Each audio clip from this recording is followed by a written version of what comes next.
વાર્તા સાહિત્યમાં એવા અનેકવિધ પ્રમાણો જ્યારે જ્યારે જીવની લૌકિક ગતિ થવા થઈ ત્યારે ઠાકોરજી એનું લૌકિક લઈ લીધું અને સુખ આપી કે કોઈ સંકટ આપી ભગવાન એનું ચિત્ત પોતાનામાં ખેંચી લે છે. પ્રભુ સદા એમ ઈચ્છે છે કે મારા પ્રત્યે ભક્ત નિશ્ચિંત ન થાય. ચિંતા જ કરવી છે તો પ્રભુની કરો. જો અમુક ચિંતાઓ પણ ભાગ્યશાળીને થાય. કોઈ એમ કે જોજો ને 5-5 ગાડી પડી છે કે ડ્રાઈવર નથી આવ્યા, આ બધા રૂમના એસી લાઈટ જતી રહી કે એસી નથી ચાલતો, બધા જ ઘરેણા લગ્ન માટે લાઈને રાખ્યા હતા બધા ઘરે પડ્યા છે, હજી બેંકમાં મૂકવા જવાનો ટાઈમ. હવે આવી ચિંતા કોને થાય? જેને ત્યાં આ બધું હોય. જેને કઈ ના હોય ના ચિંતા થાય.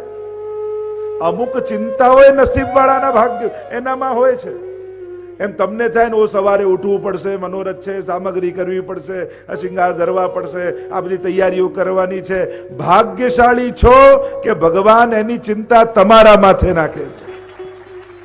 જે આખી દુનિયાની ચિંતા કરનારો છે એ પરમાત્માની ચિંતા અમારા વૈષ્ણવો કરે છે. આ તો નસીબ વાળાના ભાગ્યમાં લખાયેલું હોય કે જેને ભગવાનની ચિંતા કરવાનો લાભ મળે. બાકી મોટા ભાગની દુનિયા તો આ સંસારની ચિંતા કરી કરીને ખપી જાય. ઘણાને મેં જોયા મોટી ઉંમરે પણ, છેલ્લી ઉંમરે પણ હવે પૌત્રાનું શું થશે ને એના લગ્ન થશે કે નહીં, કે એને બાળક થયું કે નહીં, એ સેટ થયો કે નહીં. તમારું કર્તવ્ય તમે નિભાવ્યું, હવે આગળ વાળાની ફરજો છે કરે. લોકો એમ માનતા હોય કે બસ મોટા થઈ એટલે નિશ્ચિંત થવાય. નાના ચિંતાઓ વધે જ છે, કઈ ઘટતી નથી. પણ ક્યાં સુધી ચિંતા કરવી એનો વિચાર કરો. બને તો એટલી તો કોશિશ કરો કે દુકાનની ચિંતા ઘરે નહીં લાવ ને ઘરની ચિંતા દુકાને નહીં લઈ જાવ. બસ આટલું તો નક્કી કરો. ક્રોધ માટે પણ એ જ નક્કી રાખવું. ક્રોધ જેના પર આવ્યો હોય નક્કી કરો કે એનો ક્રોધ બીજા ઉપર નહીં કાઢો. જે રૂમમાં ગુસ્સો આવ્યો હોય એ ગુસ્સાને બીજા રૂમમાં નહીં લઈ જાઓ. અને ગુસ્સો જે દિવસે આવ્યો હોય એની તારીખનું, કેલેન્ડરની તારીખ બદલાય પછી બીજી તારીખમાં ટ્રાન્સફર નહીં કરો. અને એની લિમિટેશન લાવી દો અંદર. એટલે આપમેળે થોડું કંઈક બંધનમાં આવી જાય. આપણે સેવા સત્સંગ એ બધાને એવું ટાઈમમાં 2 કલાક તો કરવાની જ, એટલે ત્રીજો કલાક તો ના જ કરું. 2 કલાક એટલે 2 જ કલાક.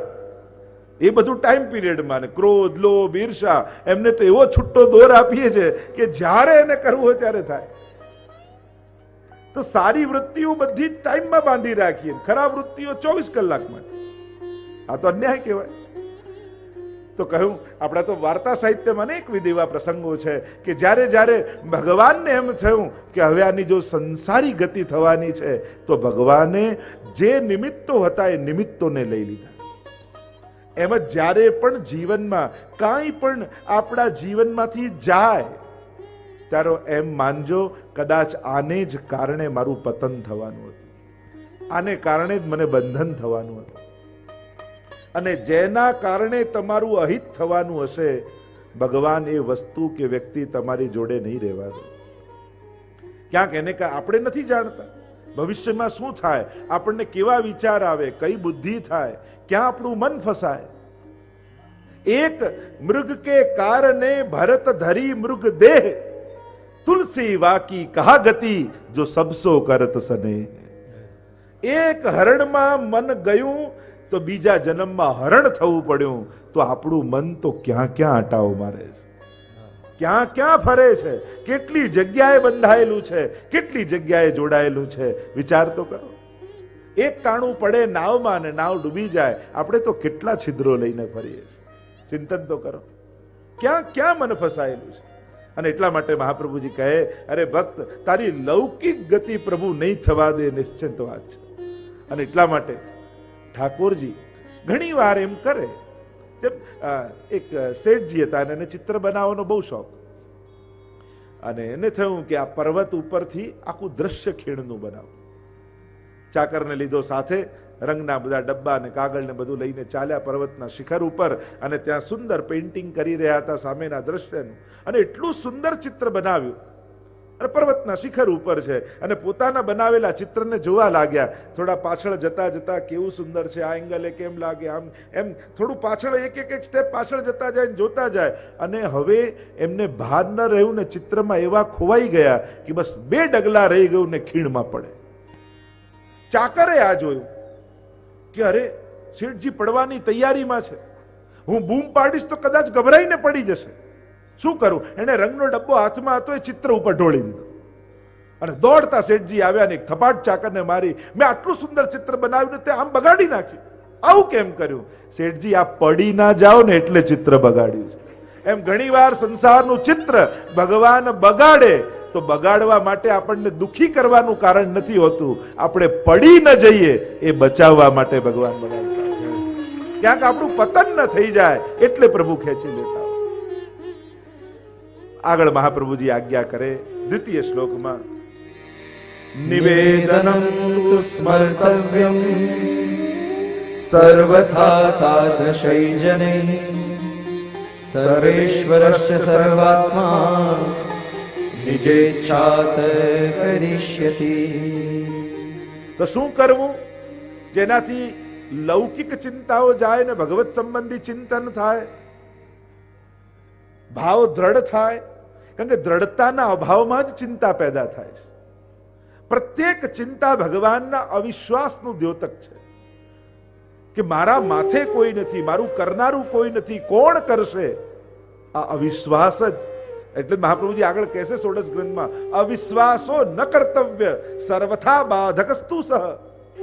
અવિશ્વાસ આ માર્ગમાં બહુ જ મોટો બાધક છે. ભરોસો ગયો ને પતન.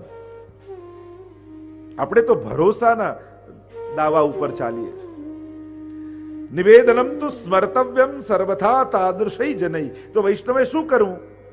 તો આપણે જે બ્રહ્મ સંબંધ લીધું ને, એ નિવેદન મંત્રનું, એ નિવેદનનું ભગવદીય વૈષ્ણવ સાથે મળી અને સદાય સ્મરણ કરવું કે મેં વ્રત કરી, અપરસ કરી, હાથમાં તુલસી દળ લઈ ઠાકોરજીની આગળ ઊભા રહી, ઠાકોરજી આગળ કયા વચનો મેં પ્રભુને આપ્યા યાદ કરો.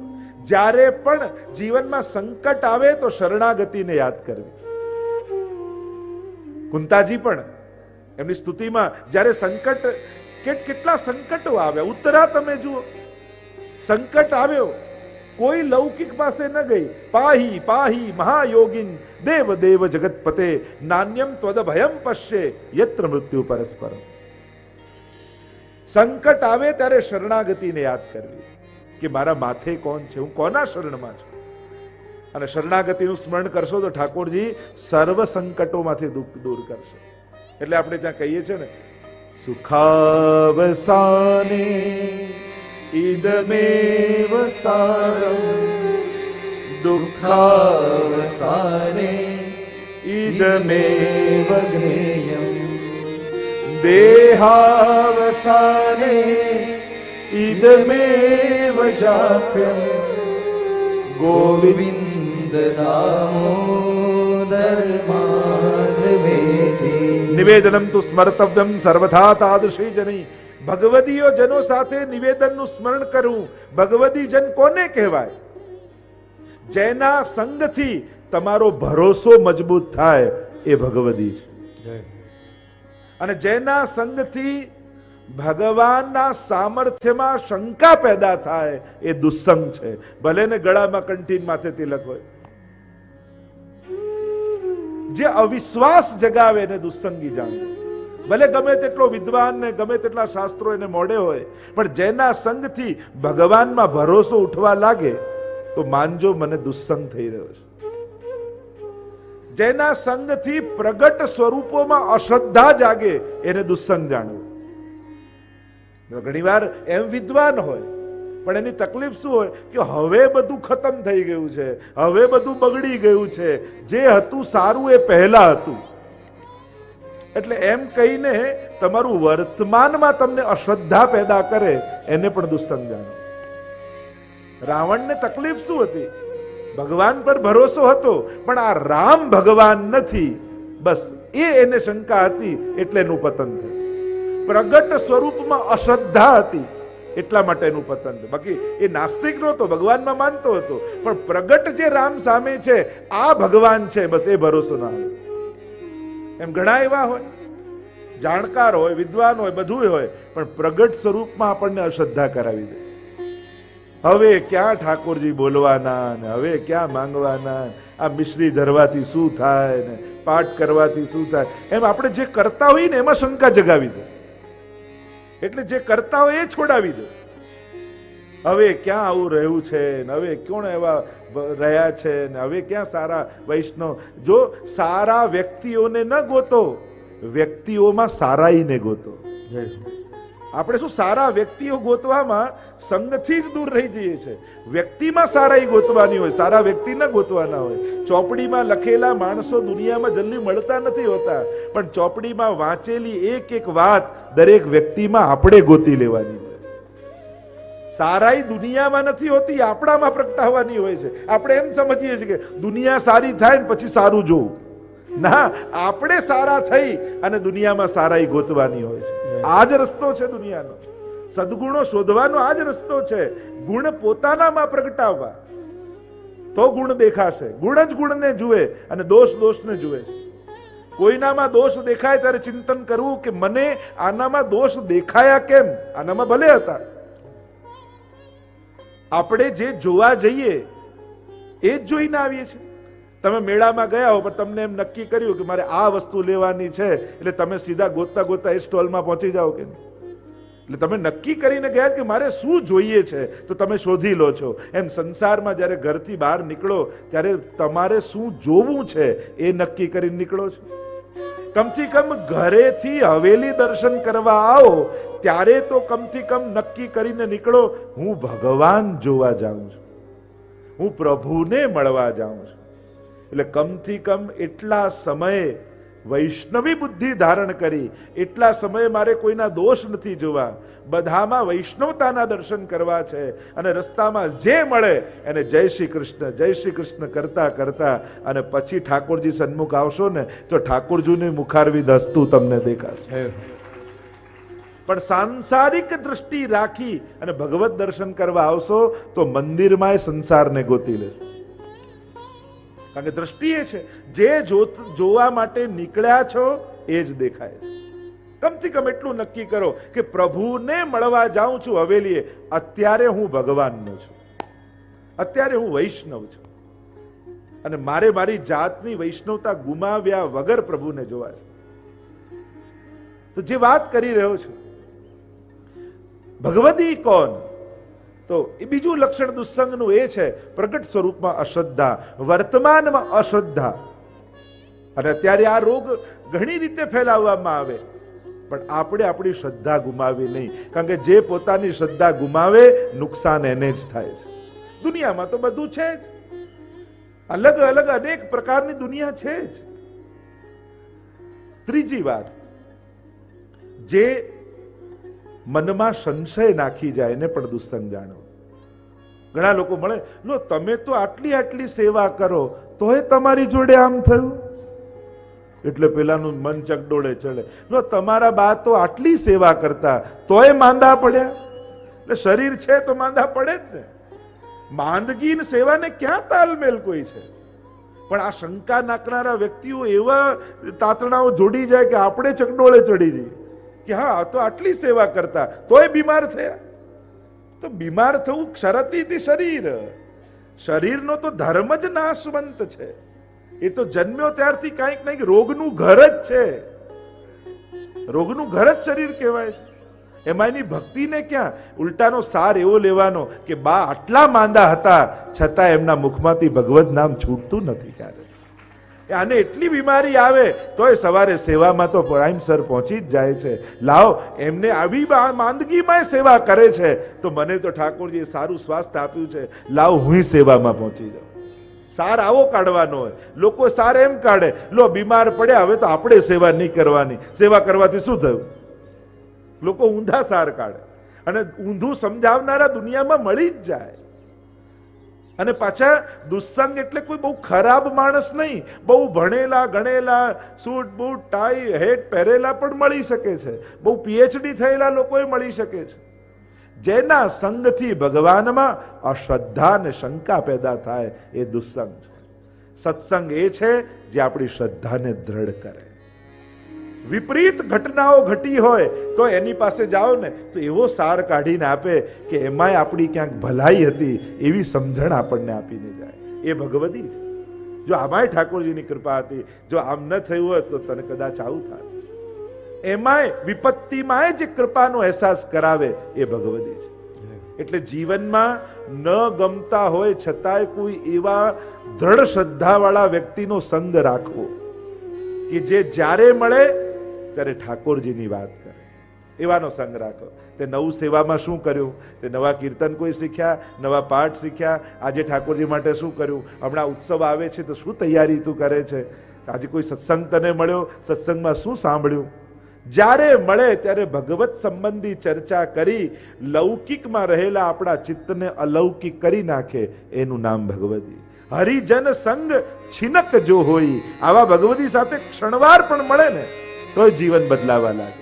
હરિજન સંગ છિનુક જો હોય, હરિજન સંગ છિનુક જો હોય, कोटि स्वर्ग सुख कोटि मुक्ति सुख, कोटि स्वर्ग सुख कोटि मुक्ति सुख, ए सम लहे न कोई,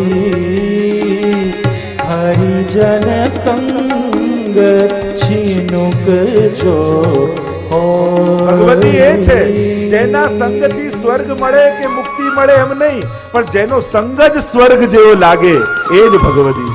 જેનો સંગ જ મોક્ષ જેવો લાગે એ જ ભગવતી. महद भाग्य पुण्य संचित फल, महद भाग्य पुण्य संचित फल, कृष्ण कृपा जागे. सूरदास हरिजन पद महिमा, सूरदास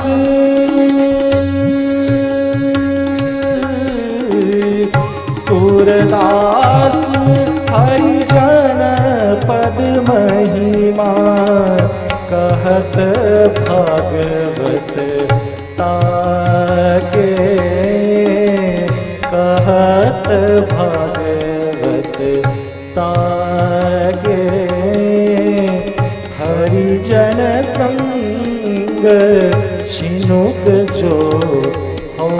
મોટા મોટા ભક્તોના ચરિત્રના આખી ભાગવત કથા જુઓ. આખી ભાગવત કથામાં જેની જેની સામે ભગવાન પ્રગટ થયા અને ભગવાને માંગવાનું કહ્યું કે માંગ, તો ભગવાન પાસે ભગવદીઓનો સંગ માંગ્યો. તમે દરેકની સ્તુતિ જોઈ લો. ભાગવતીમાં બધી સ્તુતિઓનો છેલ્લે સાર ધ્રુવજી હોય, પ્રહલાદજી હોય, જ્યાં જ્યાં પણ, વૃત્રાસુર પણ જુઓ. છેલ્લે મોક્ષ પુરુષાર્થમાં શું કહે છે, મુક્તિનો અનુભવ ક્યારે થાય? ममोत्तम श्लोक जनेषु सख्यम, संसार चक्रे भ्रमत स्वकर्मभिः, त्वन्माययात्मात्मजदार्गे, श्वास सचित्तस्य ननाथ भूयात्. મમ ઉત્તમ શ્લોક જનેસુ સખ્યમ, મને કોઈ ભગવદીય જનનો સંગ આપજો. કેમ? એનાથી શું થશે? સંસાર ચક્રે ભ્રમતસ્વ કર્મભી તન્માયાત્માત્મજદારગે સ્વાસક્ત ચિત્તસ્ય નનાથ ભૂયાત. આ ભવસાગરને હું તરી જઈશ ભગવદીઓના સંગ. ધ્રુવજીએ પણ એ જ માંગ્યું કે મને કોઈ ભગવદીનો સંગ આપો, જેના સંગથી, જેની સાથે ભગવત ચર્ચા કરતા કરતા આ ભવસાગર પાર થઈ ગયો. દરેક ભગવદી હોય, પ્રહલાદજી હોય, ધ્રુવ હોય, ભગવદીનો સંગ માંગ્યો છે. ભગવદીનો સંગ એ ભગવાનના આવવાની વધાઈ છે. અબ મોહી ભા ભરોસ હનુમંતા, બિન હરિ કૃપા મિલે નહીં સંતા. વિભીષણને હનુમાનજી મળ્યા અને ભરોસો થઈ ગયો કે હવે રામ આવતા જ હશે. કારણ કે જો ભગવાન આવવા ન નીકળ્યા હોત મારી તરફ તો ભગવદી મળ્યા જ ન હોત મને. મહાપ્રભુજી આજ્ઞા કરે છે, આ નિવેદન જે ભગવાન આગળ આપણે કર્યું એની ભગવદીઓ જનો સાથે મળી સતત એનું સ્મરણ કરો કે આપણે પ્રભુ આગળ શું બોલ્યા છીએ, પ્રભુને શું વાયદો આપણે કર્યો છે. એનાથી લૌકિક આસક્તિનો નાશ થશે. અને મહાપ્રભુજી આજ્ઞા કરે, સર્વે સ્વરશ્ચ સર્વાત્મા નિજેચ્છાતઃ કરિષ્યતિ. ભગવાન કેવા છે? સર્વેશ્વર છે અને સર્વ આત્મા છે. એ દરેકના ઘટઘટની જાણનારા છે, દરેકના મનની જાણનારા છે. નિજેચ્છાતઃ કરિષ્યતિ એ બે અર્થ કર્યા. એક નિજેચ્છાતનો અર્થ કર્યો કે પોતાની ઈચ્છા પ્રમાણે પ્રભુ બધું જ કરશે. ઠાકોરજી જાણે છે, એને ખબર છે કે કોને ક્યારે શું આપવું. જીવ જાણતો નથી એટલે ક સમયે માંગે છે. જો ભગવાન તો ટાઈમ પર જ આપે છે, આપણે જ ઉતાવળમાં હોઈએ છીએ એટલે આપણને મોડું લાગે છે. બાકી એ તો ઓન ટાઈમ જ હોય છે ભગવાન. આપણે જ ઉતાવળમાં હોઈએ એટલે ભગવાન મોડા લાગે. ઘણીવાર ઘણા ઉતાવળા લોકો હોય ને, ઘણી જગ્યાએ જઈએ ને, એટલા ઉતાવળા હોય, ચલો ચલો ચલો એક શોભાયાત્રા કાઢી દો, ચલો ચલો બધું આ કામ પતાવી દો. એને એમ થાય બસ કામ પતી જાય. પણ હજી એનો સમય ક્યારે થાય? લોકોથી એ શોભે. કેવલ ઉતાવળમાં એ આનંદ જ ન માણે. ઘણાને મેં જોયા છે, પ્રસંગોનો આનંદ જ ના માણે. એને એમ થાય બસ કામ ટાઈમે પતી જાય. એનો આનંદ માણવાનો એ ભૂલી જાય. એ મહાપ્રભુજી કહે, ઠાકોરજી તો એના સમય જ હોય છે. જીવ ઉતાવળમાં થઈને અધીરો થઈ જાય છે. અને એટલા માટે એને એમ લાગે કે ભગવાને મોડું કરે. ભગવાન ક્યારે મોડા નથી હોતા. એટલે તો દ્રૌપદીના પ્રસંગમાં કહે ને કે જ્યારે પ્રભુના નામનો પોકાર કર્યો કે હે દ્વારિકાધીશ, અને દ્વારિકાધીશ દોડતા આવ્યા, ત્યારે દ્રૌપદી પૂછ્યું કે પ્રભુ મોડું કેમ કર્યું? ત્યારે ભગવાને કહ્યું, તે અંતર્યામી એમ કરીને પોકાર્યો હોત તો હૃદયમાંથી પ્રગટ થઈ જાત. તે દ્વારિકાધીશ કહ્યું એટલે છેક દ્વારિકા જઈને પછી પાછું આવવું પડ્યું. બાકી તે અંતર્યામી કીધું હોત તો ત્યાં જ પ્રગટ થઈ જાય. હું અંદર જ હતો, તે કીધું દ્વારિકાધીશ તો પહેલા દ્વારિકા ગયો, દ્વારિકાધીશ બન્યો અને પછી તારી પાસે દોડતો આવ્યો. એ તો તમારી સાથે કંઠી રૂપે તમારી જોડે જ બિરાજે છે. મહાપ્રભુજીએ બ્રહ્મ સંબંધ આપી તમારા હૃદયમાં ઠાકોરજીનું સ્થાપન કર્યું છે. સર્વેશ્વરશ્ચ સર્વાત્મા નિજેચ્છાત. તો એક અર્થ કર્યો, પ્રભુ પોતાની ઈચ્છા પ્રમાણે બધું જ નિજ ઈચ્છા પ્રમાણે બધું કરશે. બીજો અર્થ આચાર્યો એમ બતાવ્યો, નિજ ઈચ્છા એટલે નિજજનોની ઈચ્છા પ્રમાણે ઠાકોરજી કરશે. એટલે કે પ્રભુની પોતાની ઈચ્છા કોઈ છે જ નહીં.